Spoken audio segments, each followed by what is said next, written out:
Minha ex-esposa que traiu nossa filha me virou contra ela e não falou comigo por um ano. Depois fingiu estar quebrada para abrir mão da custódia para sua vida de férias. Vou direto ao ponto. Minha filha Jenny, de 17 anos, parou de falar comigo no ano passado, bem no meio do meu divórcio. Eu não tinha ideia do porquê e até perdi a custódia dela durante a batalha legal porque ela insistiu que queria ficar com a mãe dela, minha ex-esposa Cheryl, de 42 anos, e não comigo. Ela disse que era porque se dava melhor com a mãe do que comigo, mas isso era uma mentira flagrante porque Jenny sempre esteve mais do meu lado. A mudança aconteceu aleatoriamente, sem explicação. Eu nunca cheguei ao fundo disso porque ela se mudou e começou a morar com a mãe logo após o início da batalha pela custódia e não falava muito comigo a menos que fosse sobre coisas importantes. Eu estava desolado e tentei fazê-la voltar para o meu lado muitas vezes, mas ela foi muito clara sobre o que queria, que era morar com a mãe. Depois de um tempo parei de tentar. Depois do divórcio eu ainda tinha direito a visitas, mas ela me disse que não queria me ver mais, não depois do que quer que tenha acontecido com a mãe dela. Eu não entendia a que ela se referia porque eu não tinha feito nada, foi Cheryl quem me traiu, e por isso estávamos nos divorciando de qualquer maneira. Tentei fazer com que ela explicasse, mas ela me bloqueou, e quando tentei visitá-la no novo endereço de Cheryl, minha ex-esposa me disse que eu não era bem-vindo lá. Então, apesar de ter o direito de ver minha filha, eu não conseguia nem vê-la, quanto mais falar com ela por quase um ano. Pensei em voltar e lutar por ela legalmente, mas não queria arrastar minha filha por outra batalha legal porque da primeira vez já a esgotou emocionalmente o suficiente. Então aceitei meu destino, mesmo que fosse ruim, e não disse nada, mesmo que estivesse sendo privado de qualquer tempo com minha filha. Mas há alguns dias Jenny finalmente apareceu na minha porta com todas as suas coisas, e a primeira coisa que ela fez foi me dar um abraço apertado assim que abri a porta. Não fiz perguntas e apenas a deixei entrar porque estava muito feliz em vê-la depois de um ano inteiro longe da minha única filha. Ela e eu sentamos quietos por um tempo e depois de um tempo ela me contou a verdade sobre por que havia tomado o lado de Cheryl no divórcio e parado de falar comigo, apesar de saber que sua mãe havia me traído. Aparentemente minha ex-esposa havia dito a Cheryl que eu era emocionalmente tóxico e frequentemente a atacava verbalmente por coisas pequenas sempre que Jenny não estava por perto. Ela me retratou como uma pessoa tóxica, insegura e geralmente terrível que desligava esse lado quando Jenny estava por perto. Para provar o seu ponto, ela mostrou para Jenny um chat onde eu insistia para que minha esposa usasse um suéter em um evento de trabalho, mas ela não contou o contexto por trás disso. Então isso pareceu um controle excessivo ao invés de eu estar preocupado com o que tinha acontecido. Eu disse para Cheryl usar um suéter porque estava muito frio e ela tinha usado um casaco muito fino que não a protegeria do frio, mas ela disse para Jenny que eu tinha dito aquilo para controlar a roupa dela para garantir que ela não chamasse muita atenção masculina. Depois outro print de uma conversa onde eu discutia com ela sobre uma vez que ela flertou um pouco demais com um amigo meu na minha frente. Ela insistiu que estava apenas sendo amigável e que eu tinha interpretado mal a situação, mas eu sabia o que tinha visto e estava muito chateado com isso, então fui muito rude com ela na conversa, o que é claro que a Cheryl usou a seu favor e fez minha filha pensar que ela era inocente e eu era o único ficando bravo com nada. Havia várias conversas que a Cheryl mostrou para ela completamente fora de contexto e não é de se admirar que depois de ver tudo Jenny estava convencida de que eu era o cara que a mãe dela disse que eu era e não o cara que ela mesma conhecia há 16 anos. Então ela tomou o lado da mãe no divórcio sem nem me dar a chance de explicar e contar a verdade. Fiquei desapontado que ela acreditou na mãe, mas novamente, ela tinha apenas 16 anos e era muito influenciável e mesmo que tivesse tido uma relação melhor comigo anteriormente, ela também tinha uma boa relação com a mãe. Então não posso culpá-la inteiramente por acreditar em tudo que a mãe dizia, especialmente quando ela tinha provas, mesmo que as provas fossem textos muito enganosos tirados do contexto, e é claro que ela tinha muitas coisas para dizer sobre mim que não estavam disponíveis na forma de textos também. Depois de contar tudo isso para Jenny, ela convenceu de que traiu porque eu a tinha levado a isso. Ela tinha tido um caso com um colega de trabalho dela e eu a peguei depois de quase 7 meses porque ela esqueceu o telefone quando foi usar o banheiro um dia. Aquilo foi o fim do nosso casamento e até aquele momento a Jenny estava do meu lado, mas um dia a Cheryl conseguiu convencê-la a acreditar nesse lado feio de mim e foi isso que ela usou para virar ela contra mim. Ela manipulou a Jenny muito astutamente e fez tudo fora dos tribunais, nunca trazendo nada disso enquanto os advogados estavam presentes porque então ela seria pega e eu saberia o que ela estava fazendo. Então ela fez tudo às minhas costas e em questão de dias a Jenny tinha mudado de lado para o da Cheryl. Foi assim que ela conseguiu a custódia. Ela nem precisou lutar muito por isso porque ela já tinha trabalhado com a Jenny e agora minha filha mesma não queria mais morar comigo. Por mais que eu a odeie, tenho que admitir que ela agiu de forma bastante astuta. Infelizmente depois de quase um ano sem falar comigo, Jenny finalmente percebeu, pois ouviu Cheryl conversando ao telefone com a prima que estava passando por um divórcio, a aconselhando a fazer algo semelhante com seu próprio filho, a fazer o mesmo que ela havia feito com a Jenny. Tudo se encaixou quando ela ouviu isso e então foi isso. Ela nem sequer disse para Cheryl antes de voltar para casa, ela apenas saiu e deixou apenas um bilhete dizendo que estava tendo uma festa do pijama com uma amiga para que eu não tivesse problemas com isso. Uma vez que ela me contou tudo isso, eu disse a ela que agora ela iria morar comigo e ela pareceu feliz com isso. Provavelmente ela esperava que eu ficasse bravo porque ela simplesmente me abandonou sem uma explicação por quase um ano, mas eu não a culpo. Culpo a mulher de 42 anos que se aproveitou da vulnerabilidade emocional de uma adolescente, ainda mais porque ela estava tendo dificuldades para processar o divórcio dos pais. Foi isso, liguei para meu advogado de divórcio e disse a ele o que estava acontecendo. Eu não sabia o que poderia fazer para me vingar legalmente, mas então ele me informou que eu poderia colocá-la em apuros por alienação parental intencional. Teríamos que pedir a custódia total e modificar o arranjo de custódia já existente para que Jenny pudesse morar comigo agora, e isso seria útil nesse contexto. Eu disse a ele para começar imediatamente os papéis e ele fez isso. Depois de 2 dias, Jenny me disse que tinha recebido várias ligações de sua mãe perguntando onde ela estava porque ela já havia ligado para a casa da amiga para perguntar sobre quando a festa do pijama terminaria, mas ela não estava lá. Então agora Cheryl estava irritada e queria uma resposta para suas perguntas, pois ela já havia deduzido que ela provavelmente estava comigo. Decidi que não havia mais sentido em tentar esconder isso dela, pois ela iria ouvir do meu advogado em alguns dias de qualquer maneira. Liguei para ela e disse que Jenny agora morava comigo e que eu tinha ouvido o que ela disse para virar ela contra mim. Ela tentou se fazer de inocente quando eu mencionei isso, mas eu não era bobo. Lembrei-a de todos os prints fora de contexto que ela usou para manipular a Jenny. Fui direto ao ponto.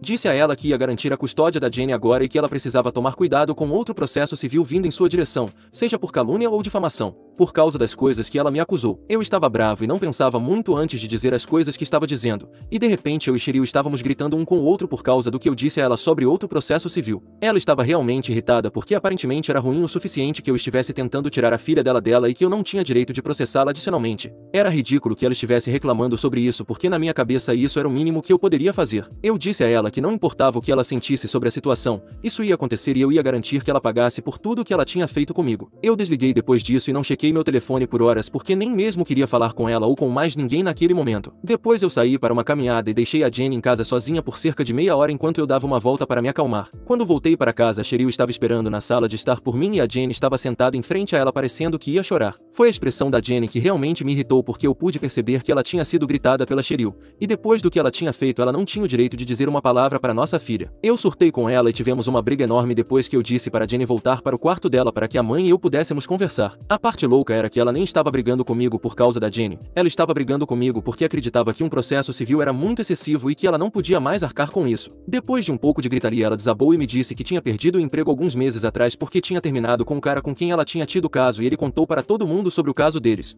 o que ela tinha conseguido manter em segredo por muito tempo. Então agora ela estava no meio de empregos lutando com dinheiro, e foi meio que um alívio que a Jenny tivesse descoberto a verdade, então ela ia vir morar comigo porque significava apenas que ela teria que gastar menos em coisas. Eu fiquei chocado com o que ela estava dizendo e que o dinheiro dela, seu emprego e coisas assim eram mais importantes para ela do que a própria filha. Então depois de seu pequeno colapso eu me sentei novamente com ela e disse a ela que ela era a pior mãe deste planeta e que ela merecia esse processo e tudo mais vindo em sua direção depois disso. Então eu pedi a ela para sair e ela fez. Mas desde então ela me enviou muitas mensagens dizendo que eu sou um total idiota por processá-la por algo tão insignificante apenas por vingança. Eu não acho que estou sendo insignificante de forma alguma, mas eu não sei, talvez eu devesse ser um pouco menos porque honestamente eu não preciso realmente me esforçar para machucá-la. A Jenny vai morar comigo agora e é isso que eu queria o tempo todo, mas também quero muito que a Cheryl pague. Então eu processei minha ex-esposa agora, mesmo que ela esteja pronta para desistir da custódia de nossa filha depois de ter traído e mentido para nossa filha sobre mim.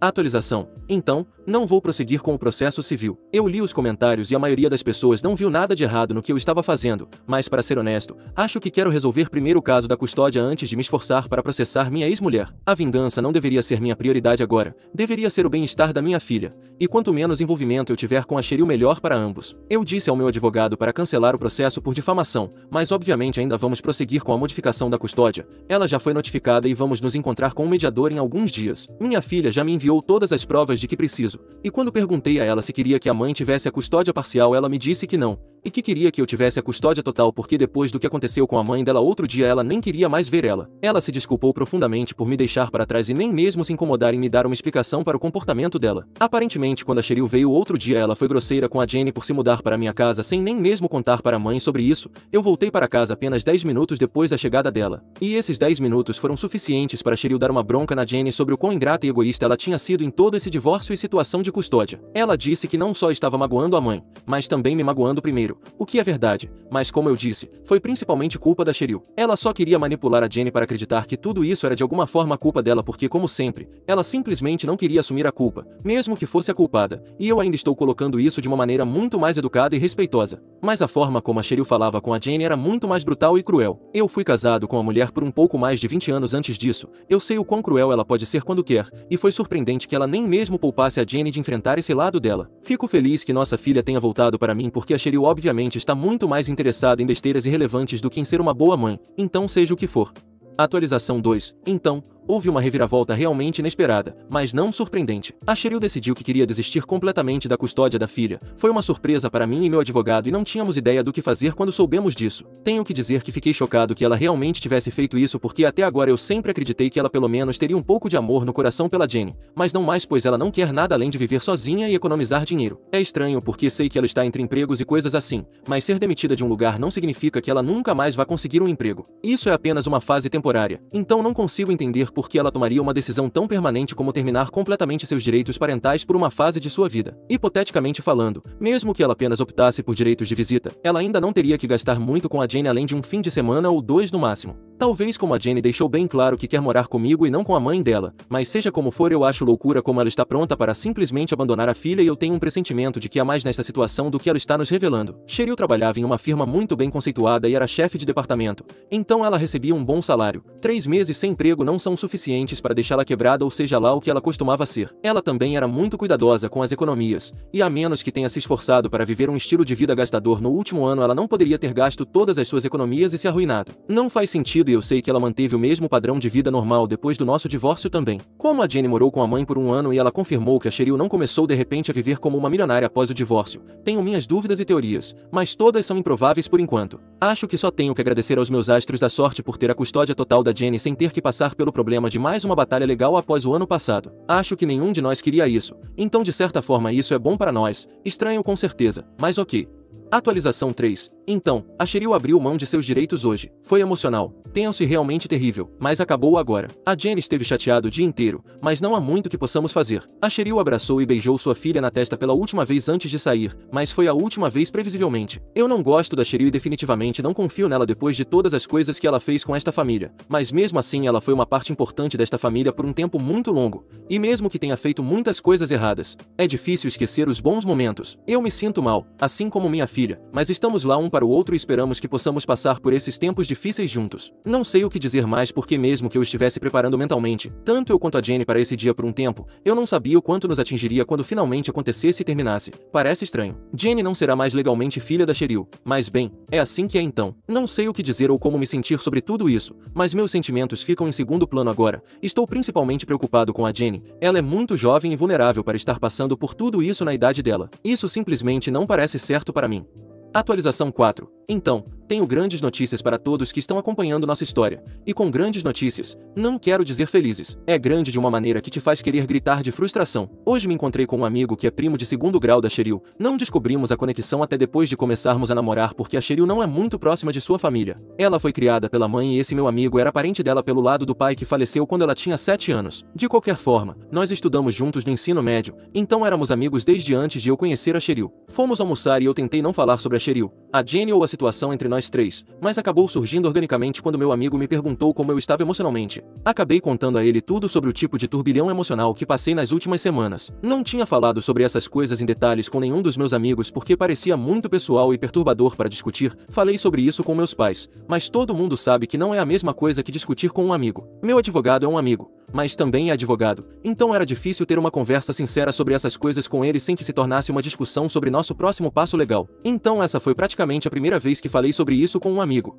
E Deus, sou tão sortudo por ter feito isso. Quando comecei a contar a ele como a Cheryl desistiu da custódia da Jenny e assinou seus direitos porque perdeu o emprego e queria economizar dinheiro, ele começou a ficar realmente confuso e eu tive que parar para perguntar por quê. Então ele me contou que a razão pela qual me perguntou como eu estava lidando com o divórcio foi porque ele viu as postagens da Cheryl em sua conta do Facebook onde ela estava de férias em alguma praia com o namorado. Ele imaginou que era disso que eu estaria falando, mas eu fui para o outro lado. E foi assim que descobrimos que a Cheryl me enganou completamente. Em toda probabilidade, ela não perdeu o emprego e nem foi dispensada pelo namorado. Tudo isso foi apenas uma estratégia realmente barata, repugnante e patética para me fazer aceitar a Jenny de volta para que ela pudesse viver sem filhos. Não pude acreditar no que vi quando meu amigo me mostrou postagens dela sorrindo e rindo felizmente com seu namorado em um iate. Certamente não é o comportamento de alguém que está quebrado e entre empregos. Não poderia ter visto essas postagens por conta própria porque estou bloqueado, assim como a Jenny. E durante o divórcio todos os nossos amigos em comum escolheram meu lado porque, claro, ela me traiu, então eles também não a seguiram. Fiquei enojado quando descobrimos a verdade porque era louco pensar que ela tinha ido tão longe apenas para não ter mais que lidar com a responsabilidade da Jenny. Se fosse o caso,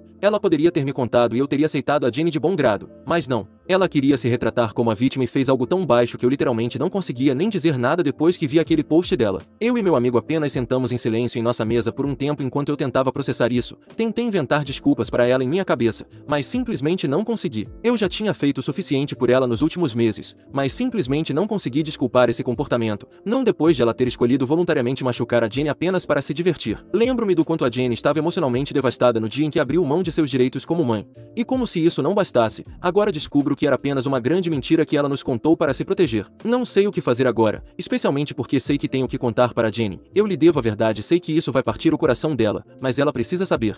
Atualização 5. Contei a verdade para minha filha há apenas algumas horas. Estou surpreso com a forma como ela está lidando com isso tão bem, e parece que ela cresceu da noite para o dia. Depois que contei a verdade, ela apenas deu de ombros e disse que não importava mais para ela. Ela já havia se afastado de sua mãe no dia em que saiu de casa para voltar para mim e se desculpar. E o dia em que a Cheryl abriu mão de seus direitos foi praticamente a última gota para ela. Então agora não importa para ela o que a mãe faça ou que mentiras conte. Se ela queria tanto se livrar de nós, deveria apenas ter nos contado a verdade. Não é como se a Jenny tentasse se impor na vida da Cheryl. E eu também não teria pedido pensão alimentícia ou algo do tipo. Eu ganhava bem o suficiente por conta própria e tinha apoiado nossa família por um longo tempo antes de a Cheryl começar a trabalhar. Então é isso. Acho que não vamos atrás dela ou algo assim. Estamos apenas deixando isso para lá. Próximo relato.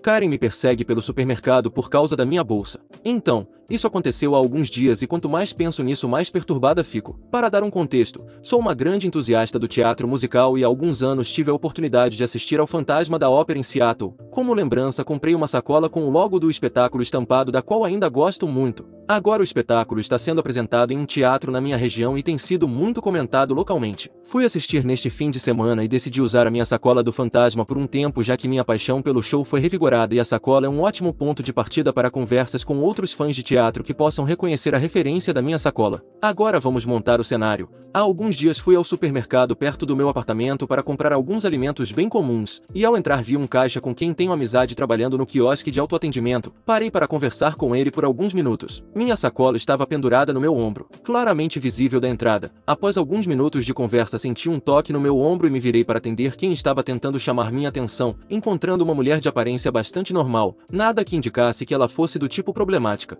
Esse é o Fantasma da Ópera na sua sacola? Eu respondi feliz em conversar sobre um dos meus musicais favoritos. Você gosta do espetáculo? É legal. Levei minha filha no fim de semana passado para assistir no teatro local. Ela adora musicais. Eu também. Achei um espetáculo incrível. O elenco fez um trabalho fantástico e... Karen perguntou, me interrompendo. Você comprou essa sacola lá? Eu não vi essa sacola em nenhuma das barracas. Na verdade, comprei em Seattle quando assisti ao espetáculo há alguns anos. Ah, porque realmente não havia lembranças no espetáculo que minha filha gostasse. Ela adoraria essa sacola. Ela olha para mim esperando. Sinto muito que sua filha não tenha encontrado nenhuma lembrança que quisesse. Ela ficou muito decepcionada por não ter algo para lembrar do espetáculo. Ela adoraria sua sacola, adoraria. Bem, eu sei que amo essa sacola. Espero que da próxima vez que sua filha assistir a um espetáculo ela encontre uma lembrança de que goste. Estou bastante nervosa neste momento, pois sou muito não confrontadora e já li bastante para saber que pais com senso de direito gostam de causar problemas. Apertei minha sacola bem forte, tentando mantê-la contra o meu corpo com o cotovelo e com as duas mãos firmes nas alças. Preciso fazer minhas compras agora, com licença. Para minha agradável surpresa, ela não disse mais nada. Então realmente pensei que havia escapado sem nenhum incidente. Peguei uma cesta e fui para a seção de cereais. Enquanto colocava algo na minha cesta, Karen também entrou no corredor. Ela não tinha carrinho nem cesta e não tentou se aproximar de mim novamente. Em vez disso, ficou apenas me encarando. Decidi tentar ignorá-la e continuar fazendo minhas compras normalmente. Em cada corredor que ia, ela me seguia. Em cada só me encarando. Tive certeza de que ela estava apenas esperando que eu baixasse a guarda. Passei pelo autoatendimento e ela ficou perto da prateleira de pães com desconto, ainda observando, sabendo que ela provavelmente não desistiria quando eu saísse da loja. Chamei meu conhecido que trabalhava no quiosque de autoatendimento e disse a ele que estava bastante certa de que a Karen me seguiria até o meu carro. Ele ficou desconfiado dela e me acompanhou com as minhas compras até o estacionamento, não indo embora até que as sacolas estivessem carregadas e eu estivesse no meu carro com as portas trancadas. Ainda fiquei de olho em Karen e de fato ela saiu da loja quando eu saí, me observando enquanto eu ia para o meu carro. Havia entrar em seu próprio carro ainda me observando. Meu conhecido que me acompanhou até o carro voltou para a loja e eu fiquei sozinha no meu veículo, presa em um constrangedor duelo de olhares com a Karen também no carro dela. Ela nem tentou esconder que estava me observando. A compreensão de que a Karen provavelmente me seguiria até em casa começou a surgir, então em vez de pegar minha saída usual que me levaria de volta ao meu apartamento, dirigi até a saída que dava em uma rua principal. Karen me seguiu como eu esperava. Fiquei ali por alguns minutos esperando. Veja, há um cruzamento na esquina do supermercado com tempos de semáforo realmente longos, então os carros acabam se alinhando bastante. Esperei até o último segundo possível até que o sinal ficasse verde e liberasse uma onda de carros, virando à direita logo antes de eles passarem, deixando a Karen presa esperando se quisesse me seguir. Dirigi pela rua e peguei a rodovia. Depois peguei a saída para o bairro seguinte e fui pelo caminho de trás até o meu apartamento. Meu carro é bem notável, é laranja brilhante, e eu não queria correr o risco da Karen reconhecer meu carro voltando pelo caminho que vim. Parece que consegui despistá-la porque ninguém veio bater à minha porta exigindo que eu lhe desse minha sacola do fantasma. Escusado será dizer que deixarei essa sacola em casa de agora em diante. Atualização. Para quem ainda está interessado neste incidente, tenho novidades. A Karen foi banida do supermercado. Não a vi desde então, mas o meu conhecido que trabalha lá me viu entrar hoje de manhã e perguntou se eu me lembrava da mulher louca que queria minha sacola. Aparentemente ela esteve na loja algumas vezes desde que me seguiu, mas só causou confusão na semana passada quando atacou uma garota tentando roubar sua jaqueta temática do meu amigo Totoro, alegando novamente que sua filha adoraria. A polícia foi chamada. Não sei se a vítima vai prestar queixa, mas espero que sim. De qualquer forma, a Karen louca não pode mais entrar na loja e nós, fãs, podemos novamente fazer nossas compras lá com nossos artigos temáticos em paz. Fim dos relatos. Se gostou das histórias, deixe seu like no vídeo e assista mais relatos clicando no vídeo que está aparecendo agora.